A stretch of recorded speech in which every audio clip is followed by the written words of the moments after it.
was just watching your video and I was thinking about my school days, and basically when you look back you start to realise why people were how they were then.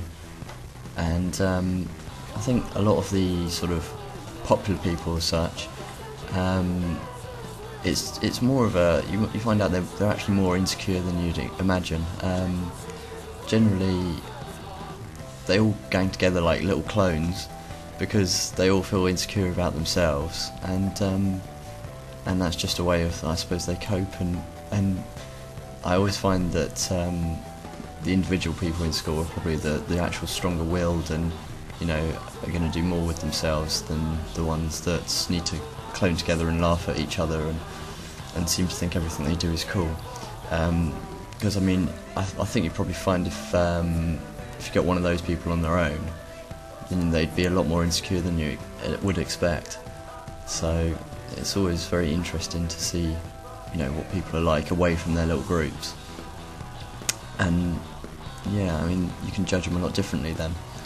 But it's generally attention seeking. People that sort of try and mess up classes, disrupt lessons, etc. They're just attention seeking for themselves. So there's some insecurity there. Otherwise they wouldn't need to do it. They feel quite comfortable to sit there and get on with it. But obviously it's something some people have to do, and that's the way some people get through school. The problem I found was I only realised this after I left school.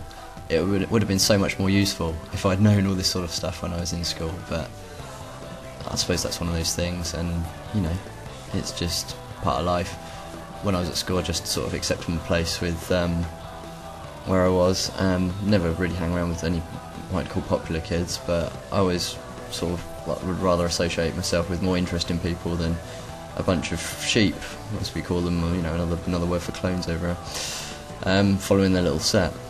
So yeah, it's annoying in lessons, but you're going to get more out of the lesson once they decide to calm down, or once they get it out of their system. So just put it down to their insecurity, and that's all you can do.